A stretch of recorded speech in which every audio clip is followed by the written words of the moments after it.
ఇంకా నేను అనుకున్న భూమి మీద నా కాలు పెట్టలేను, ఇక హైదరాబాద్లోనే నేను చనిపోతా కావచ్చు. ప్రైమరీ నియోప్లాస్టిక్ రీజియన్ అని ఉంది. అప్పుడు వాళ్ళు దీన్ని చూసి ఇది కొంచెం క్యాన్సర్ లాగా ఉంది అని చెప్పేసి డైరెక్ట్ చెప్పేసిండ్రు. నెక్స్ట్ మంత్ నుంచి వెళ్ళి బ్లడ్ వామిటింగ్స్ స్టార్ట్ అయినాయి. అప్పుడు కూడా ఎంత భయం అంటే మామూలు భయం కాలేదు, బాగా విపరీతంగా బ్లడ్ వామిటింగ్స్ అయ్యేటివి. సో ఆ యొక్క మ్యాటర్ ఏంటంటే, ఇప్పుడు నేను నీ దగ్గరకు వస్తానికి రీజన్ ఏమంటే, నేను ఒక కొన్ని సంవత్సరాల నుంచి అంటే ర్యాండమ్గా నేను చర్చికి వెళ్తాను. నాకు దేవుని గురించి తెలుసుకోవాలని ఉంది. కాకపోతే ఏమంటే చాలా మంది నీలాగానే క్యాన్సర్ వచ్చి బాగా అయ్యారు. వాళ్ళ సాక్ష్యాలు నేను కూడా యూట్యూబ్లో వాళ్ళు ఇలా చూసిన. సో నాకు తెలిసిన సరౌండింగ్స్లో నువ్వే ఫస్ట్, నువ్వు ఇట్లా క్యాన్సర్ వచ్చి నువ్వు బతికిందన్న దాని అయితే నువ్వే, అది దేవుడిని హీల్ చేసిందని చెప్పేసి అయితే అన్నారు.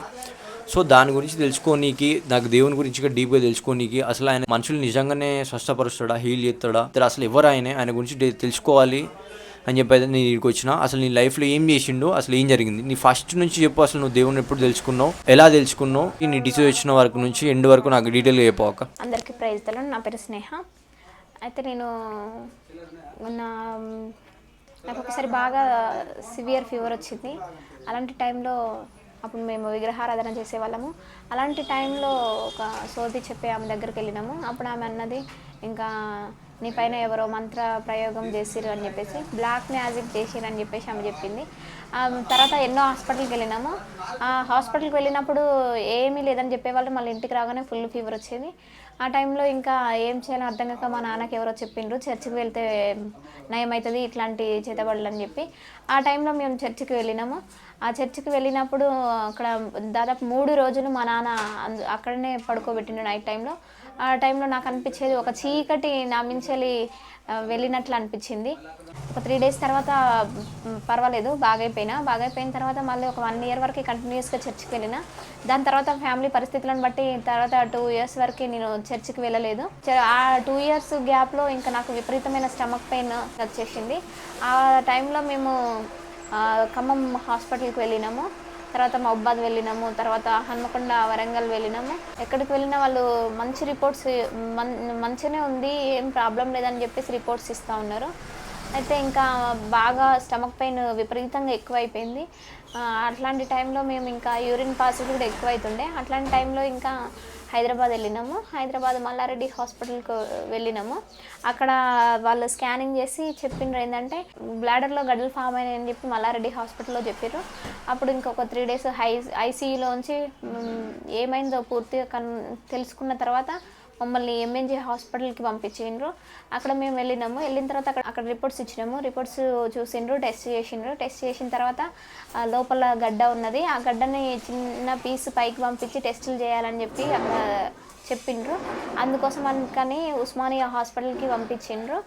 అక్కడ వచ్చిన తర్వాత అక్కడ కూడా స్కానింగ్ చేసి అది పీస్ తీయడానికి రాదు, బయాప్సీ చేయాలని చెప్పి ఎంఎన్జే హాస్పిటల్ నుండి మళ్ళీ వాళ్ళు బయాప్సీ చేయాలని ఉస్మానియా హాస్పిటల్కి పంపించిండ్రు. అప్పుడు ఉస్మానియా హాస్పిటల్కి వెళ్ళిన తర్వాత అక్కడ ఎందుకైనా మంచిదని మళ్ళీ ఒకసారి స్కానింగ్ తీసి అక్కడ సీరియస్గానే ఉంది కండిషన్ అని చెప్పిన తర్వాత మళ్ళీ సర్జరీ కావడానికి 6 months అయినా పట్టచ్చు, 1 year అయినా పట్టచ్చు అని చెప్పేసి చెప్పిండ్రు. అట్లా ఇంకా మేము రోజు ఇంటికి వెళ్ళి వచ్చి రిపోర్ట్స్, టెస్ట్లకి శాంపిల్స్ ఇస్తూ ఉండే. అలాంటి టైంలో ఒకరోజు ఫోన్ చేసి మేడం చెప్పింది ఏమనంటే, ఇంకా వేరే డాక్టర్ వస్తూ ఉన్నారు, పెద్ద డాక్టరు, తనకి నీ రిపోర్ట్స్ చూపించాలి, నిన్ను చూపించాలి, సార్ ఏం చెప్తారో విందామని చెప్పేసి అన్నది. డాక్టర్ దగ్గరికి వెళ్ళినాము. అక్కడ మాట్లాడిన తర్వాత డాక్టర్ అన్నారు రేపే నీకు సర్జరీ అని చెప్పేసి. అప్పుడు ఆ రోజు అక్కడే అడ్మిట్ అయినాము, అక్కడే ఉన్నాము. తర్వాత ఇంకా మార్నింగ్ 6 o'clockకి సర్జరీకి రమ్మన్నారు. మత్తు ఇంజెక్షన్ వేసి అవన్నీ టెస్టులు చేసిన తర్వాత 9 o'clockకి నన్ను సర్జరీకి తీసుకెళ్ళింది. దాని తర్వాత ఇంకా 4 o'clock వరకు సర్జరీ అయింది. తర్వాత బయటకు తీసుకొచ్చిన వెంటనే ఫస్ట్ ఆఫ్ ఆల్ మా అమ్మ నాకు బైబిల్ తీసుకొచ్చి ఇచ్చింది. అప్పుడు నేను దేవుని వాక్యం ఓపెన్ చేసి చదువుతూ ఉంటే మొదటి కొరింథీ 10వ అధ్యాయము 13వ వచనం ఉంది, మీరు సహించేంత శోధనను మాత్రమే మీకు ఇస్తాను అని. అప్పుడు ఎంతో సంతోషం అనిపించింది. ఎందుకంటే నేను ఒక ధైర్యం వచ్చింది, ఎంత నొప్పి వచ్చినా నేను సహించేంతనే ఇస్తాడు దేవుడు, దానికంటే ఎక్కువ ఇయ్యడు, నేను సహించేంతనే ఇస్తాడు, దానికంటే ఎక్కువ ఇయ్యడు అని అట్లా ధైర్యంగా ఉండేది. దాని తర్వాత ఇంకా 5 డేస్ వరకు హాస్పిటల్లోనే ఉన్నాం. తర్వాత డిశ్చార్జ్ అయ్యి ఇంటికి వెళ్ళిపోయినాము. ఇంటికి వెళ్ళిపోయిన తర్వాత ఒక 1 మంత్ బాగానే ఉన్నా. నెక్స్ట్ మంత్ నుంచి బ్లడ్ వామిటింగ్స్ స్టార్ట్ అయినాయి. అప్పుడు కూడా ఎంత భయం అంటే మామూలు భయం కాలేదు, బాగా విపరీతంగా బ్లడ్ వామిటింగ్స్ అయ్యేటివి. అప్పుడు నేను తమ్ముడు ఇంకా కలిసి ప్రార్థన చేసుకునే వాళ్ళం, ఎంతో కన్నీటితో ప్రార్థన చేసుకునే వాళ్ళం. అప్పుడు దేవుడు అద్భుతంగా సహాయం చేసిండు. ఆపత్కాలమందు నాకు మొరపెట్టుము నేను నీకు ఉత్తరం ఇస్తానని 50వ కీర్తన 15వ వచనం ద్వారా మాట్లాడుతూ వచ్చిండు. అప్పుడు ఇంకా ఆ వాక్యం ద్వారా నేను ఎంతో ఆదరించబడిన. ఆ శ్రమ టైంలో దేవునికి ప్రార్థన చేయాలి, దేవుడు విని నాకు సమాధానం ఇస్తాడు అని చెప్పి ఆ రోజు నేను తెలుసుకున్నా. అప్పుడు నేను ఇంకా ప్రార్థన చేయడం, ఇంకా ఎక్కువ ప్రార్థన చేయడం స్టార్ట్ చేసిన. దేవుడు నా చెయ్యి పట్టుకుని నన్ను లేపినట్లు కూడా నాకు అనిపించింది. దేవుడు అద్భుతంగా నాకు సహాయం చేసిండు. 15 రోజుల తర్వాత నాకు బయాప్సీ రిపోర్ట్ వచ్చింది. ఆ రిపోర్ట్లో ఏం చెప్పిండ్రనంటే ఏ క్యాన్సర్కి సంబంధించిన గడ్డలు అస్సలే కాదు, అవి జస్ట్ నార్మల్ గడ్డలు అని చెప్పి అక్కడ హాస్పిటల్లో ప్రొఫెసర్ సార్ చెప్పిండ్రు. అప్పుడు ఎంతో సంతోషం అనిపించింది. దేవుడు నా జీవితంలో అద్భుతమైన కార్యం చేసిండు, ఆశ్చర్యమైన కార్యం చేసిండు, ఊహించలేని కార్యం చేసిండు. ఇంకా నేను అనుకున్న భూమి మీద నా కాలు పెట్టలేను, ఇక హైదరాబాద్లోనే నేను చనిపోతా కావచ్చు అని చెప్పేసి, కానీ దేవుడు అద్భుతంగా బ్రతికించిండు. ఈరోజు ఈ రీతిగా సజీవ లెక్కలు ఉన్నారంటే కేవలం దేవుని కృప, దేవుని దయ అని చెప్పేసి నేను ఖచ్చితంగా చెప్పగలను. అంటే ఇప్పుడు డాక్టర్లు చెప్పారు అక్క మా వల్ల కాదు అయిపోయిందని చెప్పారా, లేకపోతే ఏమని చెప్పారు? అంటే ఇంకా సర్జరీ అవుతుంది, మా వల్ల కాదు అయిపోయిందని అయితే అట్లానే ఏం చెప్పలేదు. జస్ట్ సీరియస్గా ఉంది, కండిషన్ బాగా సీరియస్గా ఉన్నది. కానీ సర్జరీ అయితే అంత వెంటనే జరగదు, ఒక 6 months పట్టవచ్చు, 1 year పట్టవచ్చు, అప్పటి వరకు ఏమయ్యేది తెలియదు అని చెప్పి డాక్టర్లు అట్లా చెప్పిండ్రు. ఆ రోజు నాకు ఎంతో భయం వేసింది. నేను ఇంటికి పోయిన తర్వాత ఆలోచిస్తూ ఉన్నా. అప్పుడు ఎంతో నా ప్రాణం అయితే చాలా ఇట్లా ఆ టైంలో అయితే నేను చాలా బాధపడినా. ఇంకా డాక్టర్స్ ఇట్లా చెప్తా ఉన్నారు, పెయిన్ అయితే విపరీతంగా వస్తూ ఉంది, పరిస్థితి ఏంది అని చెప్పేసి. కానీ అద్భుతంగా దేవుడు సహాయం చేసిండు. ఫైనల్గా ఈరోజు నేను ఇట్లా సజీవ లెక్కలు ఉన్నానంటే దేవుని కృప అని నేను నమ్ముతున్నా. అంటే ఆ తర్వాత రిపోర్ట్స్ వచ్చిన తర్వాత అంత అయిపోయిన తర్వాత ఫైనల్గా ఏమైంది? ఫైనల్గా అప్పుడు క్యాన్సర్ రిపోర్ట్స్ అని చెప్పేసి ఫస్ట్ క్యాన్సర్ అని స్కానింగ్ రిపోర్ట్స్లో అని అట్లా చెప్పిండ్రు. దాని తర్వాత ఫైనల్ రిపోర్ట్ వచ్చినప్పుడు అది క్యాన్సరే కాదు, జస్ట్ నార్మల్ అని చెప్పేసి దేవుడే మార్చిండని నేను నమ్ముతా. అప్పుడు నార్మల్ గడ్డలే అవి, క్యాన్సర్ గడ్డలు ఏం కాదని చెప్పినప్పుడు ఫైనల్గా నాకు ఎంతో హ్యాపీ అనిపించింది. నన్ను బ్రతికించుడు దేవుడు అని చెప్పి నాకు ఎంతో సంతోషం అనిపించింది. అంటే ఇప్పుడు ఆ గడ్డలు ఏం చేసారు? ఆపరేషన్ చేసి తీసేసారు అంతేనా? అవును, ఆపరేషన్ చేసి సర్జరీ చేసి ఆ గడ్డలను అన్నింటినీ తొలగించింది. అప్పుడు క్యాన్సర్ అన్నారు, కాకపోతే అవి క్యాన్సర్ అని కన్ఫర్మ్ చేసారు. తర్వాత మళ్ళీ టెస్ట్ చేసినప్పుడు అవి కాదని చెప్పి అని అన్నారు. సో ఇప్పుడు నువ్వేమంటావు, నీకు క్యాన్సర్ వచ్చి పోయిందంటావా లేకపోతే ఏం జరిగిందంటావు? ఒక రకంగా డాక్టర్స్ అయితే అట్లానే చెప్పిండ్రు, ఇవి కొంచెం క్యాన్సర్ కణాలు లాగానే ఉన్నాయి, కాకపోతే ఈ స్కానింగ్ ద్వారానే లాస్ట్ రిపోర్ట్ ఇవ్వలేము కాబట్టి బయాప్సీ ద్వారా అది ఏమొస్తే అది అని చెప్పేసి డాక్టర్స్ కొంచెం చెప్పిండ్రు. దానివల్ల మేము బయాప్సీ వచ్చినప్పుడు బయాప్సీ కోసం మేము వెయిట్ చేస్తూ ఉండే. బయాప్సీ వచ్చినప్పుడు అందులో నార్మల్ గడ్డలు గ్జాంతో గ్రాన్యులోమోటస్ సిస్టైటిస్ అని వచ్చింది. అప్పుడు ఎంతో దేవుడు అద్భుతంగా కార్యం చేసిండనే అనిపించింది. అంటే ఇప్పుడు అన్నారా చెప్తే నువ్వు బతుకోవా అని చెప్పేసి ఇలాంటి హోప్స్ వదిలేసిరా వాళ్ళు? అయితే ఇంకా సీరియస్ కండిషనే, బ్లాడర్ మొత్తం నిండిపోయింది, యూరిన్ బయటకు రావడానికి ఛాయిస్ లేదు. ఒకవేళ అది బయటికి రాకుండా ఉంటే కిడ్నీస్ ఫెయిల్ అయ్యే అవకాశం ఉంది. అందువల్ల ఈ 6 months సర్జరీ కావడానికి 6 months పట్టవచ్చు. ఈ 6 months టైంలో ఏమయ్యేది చెప్పలేము అని చెప్పేసి చెప్పింది. సో అప్పుడు క్యాన్సర్ అని వచ్చింది, మీరు ప్రేయర్ చేసుకున్నారు, కొన్ని రోజుల తర్వాత టెస్ట్ చేస్తే మళ్ళీ ఆ క్యాన్సర్ కదా అని చెప్పేసి అన్నారు, నార్మల్ గడ్డలు అని చెప్పి అన్నారు. ఫైనల్గా ఆపరేషన్ చేసి తీసేసారు. సో ఫైనల్గా నువ్వు అయితే హీల్ అయిపోయినావు. ఆ తర్వాత ఏం జరిగింది గడ్డలు తీసేసిన తర్వాత? ఆ తర్వాత బ్లడ్ వామిటింగ్స్ బాగా అయ్యేది, సైడ్ ఎఫెక్ట్. ఆ బ్లడ్ వామిటింగ్స్ అయినప్పుడు దేవుడు అద్భుతంగా చేసిండు. మళ్ళీ హాస్పిటల్కి కూడా వెళ్ళలేదు. ఏమైనా మెడిసిన్ చేంజ్ చేస్తారని మేడంని ఫోన్ చేస్తే ఇప్పుడు ఫస్ట్ కాబట్టి సైడ్ ఎఫెక్ట్స్ కొంచెం అట్లాగానే ఉంటాయి అని చెప్పేసి అన్నది. దానివల్ల చాలా ప్రార్థన చేసినాం, దేవుడు అద్భుతంగా సహాయం చేసి అది కూడా తగ్గిపోయింది. సో ఓకే, ఇంటికాడనే ఉన్నారు ఇక అప్పటి నుండి ఫుల్ హీల్ అయిపోయారు, టాబ్లెట్స్ యూజ్ చేసారు, ఫుల్ హీల్ అయిపోయారు. అప్పటి నుంచి ఇక మీరు చర్చికి వెళ్తారా? అప్పటి నుండి మళ్ళీ నేను చర్చికి వెళ్ళడం మొదలుపెట్టిన. అప్పటి నుంచి ఇక డైలీ చర్చికి వెళ్ళడం స్టార్ట్ చేసిన. సో ఇక ఫైనల్ అయితే మీరు హీల్ అయిపోయారు. సో నాకేమనిపించింది అంటే మీరు నమ్మిందే జరిగిందని నేను అనుకుంటాను. సో ఫైనల్ రిపోర్ట్ అంటే ఇప్పుడు అందరు చూసిన తర్వాత వాళ్ళ ఒపీనియన్ ఏం చెప్తారు. సో నీ లైఫ్లో అయితే జీసస్ మిమ్మల్ని హీల్ చేసిండు, మీరు ఫుల్గా ఆయన మీద డిపెండ్ అయ్యి బతుకుతారు ఇప్పుడు. సో మీకు లైఫ్ని ఇచ్చింది ఆయన అని చెప్పి మీరు నమ్ముతారు.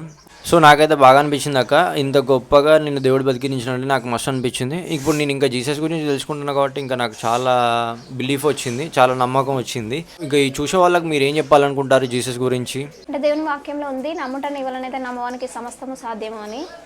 కాబట్టి దేవుణ్ణి నమ్మడం అనేది ఫస్ట్ పాయింట్, నెక్స్ట్ ధైర్యంగా ఉండడం అనేది సెకండ్ పాయింట్. నేను చెప్పేది ఏంటిదంటే దేవుణ్ణి నమ్మి ఆయన బాగు చేస్తాడని చెప్పి అనుకొని ప్రార్థన చేస్తే ఖచ్చితంగా ఎవరినైనా దేవుడు బాగు చేస్తాడు. కాకపోతే దేవుడి మీద విశ్వాసం ఉండాలి, దేవుని మీద నమ్మకం ఉండాలి. సో అక్క, ఇప్పుడు నీకు వచ్చిన డిసీజ్ గురించి చాలామంది క్లారిటీగా తెలియదు, దాని గురించి డీటెయిల్గా ఎక్స్ప్లెయిన్ చేయమని చెప్తావా? అంటే రిపోర్ట్స్ అవన్నీ ఉన్నాయా? ఇప్పుడు ర్యాండమ్గా ఎవరైనా యూస్ చేయమనుకుంటారు, నా అలాంటి న్యూట్రల్ పీపుల్ ఆ దేవుళ్ళ నెంబరు దయాల నెంబరు ఇలాంటివి అని చెప్పేసి కొట్టేద్దరు చూసినాం, వాళ్ళకి మీరు చూపించాలంటే ఏం చూపిస్తారు? ఉన్నాయా రిపోర్ట్స్, ఒరిజినల్ రిపోర్ట్స్ ఇవన్నీ? ఉన్నాయి, ఒరిజినల్ రిపోర్ట్స్ ఉన్నాయి. ఇక్కడ చూడండి, బ్లాడర్ నియోప్లాజం అని చెప్పేసి ఒరిజినల్ రిపోర్ట్లో ఇక్కడ అండర్లైన్ చేసిండ్రు డాక్టర్ వాళ్ళు. ఫస్ట్ స్కానింగ్ తీసినప్పుడు ఇది రిపోర్ట్ వచ్చింది, బ్లాడర్ నియోప్లాజం అని చెప్పేసి.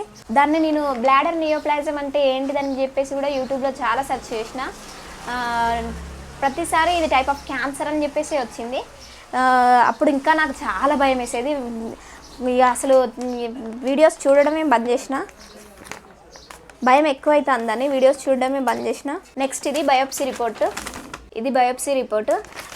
లాస్ట్ ఫైనల్ ఇంప్రెషన్ ఈజ్, ఫైనల్గా వచ్చిన రిపోర్ట్ ఏంటిదంటే ఇక్కడ ఉంది, గ్జాంతో గ్రాన్యులోమోటస్ సిస్టైటిస్ అని.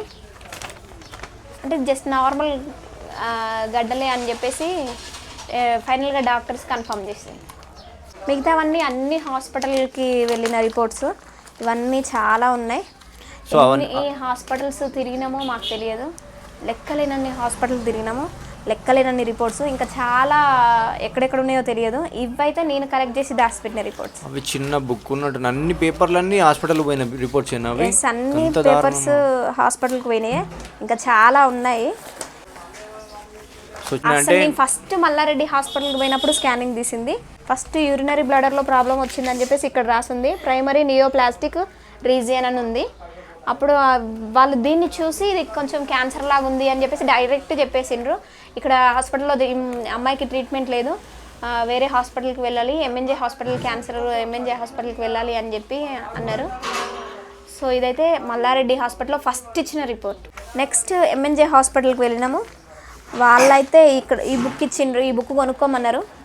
ఈ బుక్ కొనుక్కున్న తర్వాత వాళ్ళు రాసిన ఫస్ట్ది